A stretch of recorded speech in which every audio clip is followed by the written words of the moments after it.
Anda pernah duduk dan bertanya-tanya, bagaimana saya bisa berakhir di sini? Mengapa situasi ini terasa begitu mencekam, seperti saya tidak memiliki kendali? Itulah bobot diam-diam manipulasi. Itu jarang datang dengan ancaman terbuka atau permintaan yang jelas.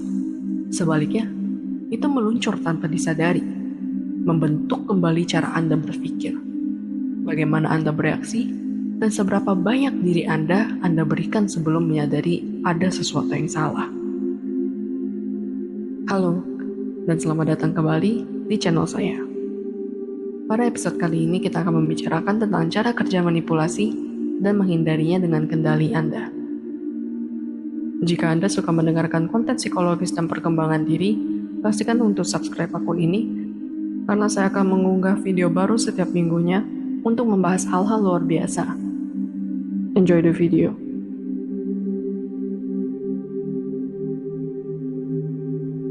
Hal yang rumit dimengerti mengenai manipulasi adalah bahwa manipulasi menyamar sebagai sesuatu yang lain. Kepedulian, kasih sayang, bimbingan, bahkan cinta. Seorang manipulator jarang mengatakan kepada Anda secara langsung, "Saya mengendalikan Anda." Tidak. Mereka menenunnya secara halus, membuat Anda merasa bahwa keputusan mereka, emosi mereka, masalah yang mereka entah bagaimana, adalah milik Anda untuk dipedulikan. Seiring waktu, Anda mulai bertanya-tanya, apakah mungkin mereka benar? Mungkin Anda bereaksi berlebihan, dan mungkin kepergian Anda akan kejam. Tapi sebenarnya tidak.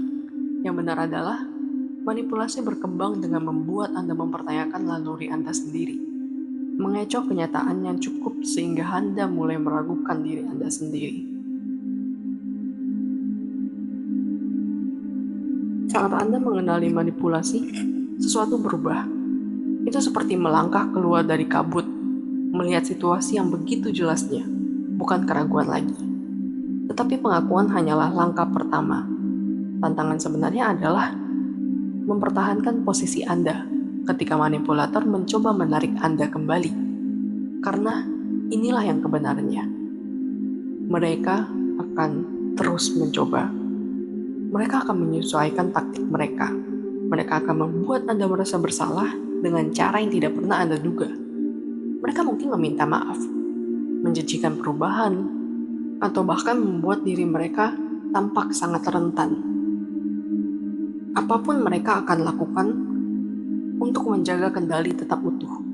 Dan terkadang, Anda mungkin merasa tergoda untuk mempercayainya. Tapi inilah yang perlu Anda ingat.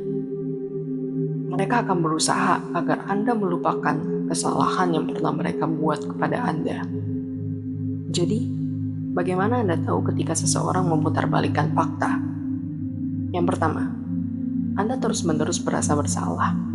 Bahkan ketika Anda tidak melakukan kesalahan apapun, Anda akan merasa seperti Anda melakukan kesalahan tersebut.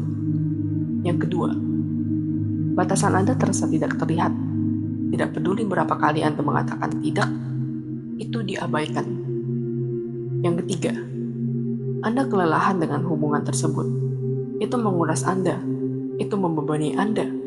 Rasanya setiap kali interaksi adalah pertempuran untuk mendapatkan kendali. Yang keempat, Anda ragu untuk mengungkapkan pikiran Anda. Ketakutan mulai merayap masuk. Akankah mereka marah? Akankah mereka memutarbalikkan kata-kata saya? Yang kelima, mereka menulis ulang peristiwa.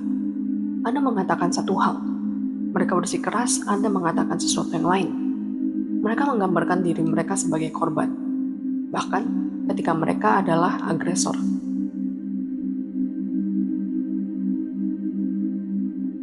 Saat Anda mengenali manipulasi, adalah saat Anda mulai mengambil kembali kekuatan Anda.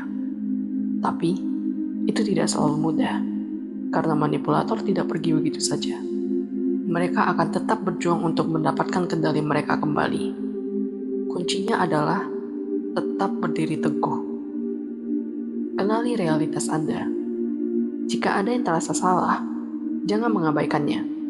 Naluri Anda lebih dapat diandalkan daripada yang Anda pikirkan. Yang kedua, Tetapkan batasan yang tidak goyah. Tidak perlu penjelasan, tidak ada rasa yang bersalah, hanya batasan yang tegas dan tidak tergoyahkan. Yang ketiga, lepaskan diri secara emosional. Manipulator memakan reaksi. Jangan berikan mereka tanggapan yang mereka cari. Tenang, netral, tak tergoyahkan. Begitulah cara Anda mengambil kembali kekuatan Anda. Yang keempat, jauhkan diri Anda. Jika seseorang menolak untuk menghormati batasan Anda, tanyakan pada diri Anda sendiri. Apakah mereka pantas mendapat tempat dalam hidup saya? Yang kelima, bersiaplah untuk reaksi mereka. Mereka kemungkinan akan mencoba sesuatu yang lebih drastis. Kuncinya adalah tetap tidak tergoyahkan. Anda sudah tahu taktik mereka.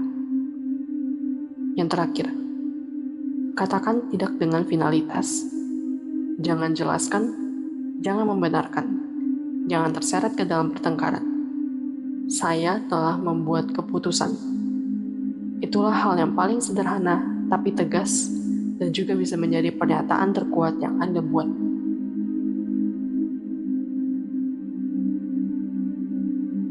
Setelah Anda pergi, sesuatu yang aneh akan terjadi.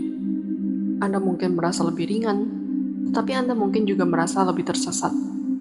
Karena manipulasi mengecohkan persepsi diri, dan membebaskan diri berarti mempelajari kembali siapa Anda di luar pengaruh mereka. Jadi inilah yang perlu Anda pegang. Emosi Anda valid. Kemarahan, kesedihan, kelegaan, kebingungan, semuanya normal. Anda memproses bobot dari apa yang Anda alami. Anda tidak bertanggung jawab atas perasaan mereka. Apapun cerita yang mereka putar, rasa bersalah apapun yang mereka coba tempatkan pada Anda, itu bukan milik Anda untuk dibawa. Dan yang terakhir, identitas Anda adalah milik Anda lagi. Siapa Anda sebelum mereka menjerat rasa diri Anda? Dan yang lebih penting, siapa yang ingin Anda jadikan sekarang karena mereka tidak lagi dapat membentuk Anda? Pergi adalah kemenangan, menjauh adalah kekuatan, penyembuhan adalah kemenangan terakhir. Dan melalui itu semua, Anda selalu cukup.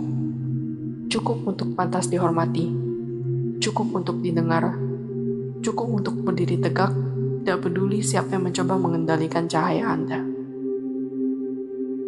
Terima kasih sudah menonton video ini, dan kita akan bertemu di video selanjutnya.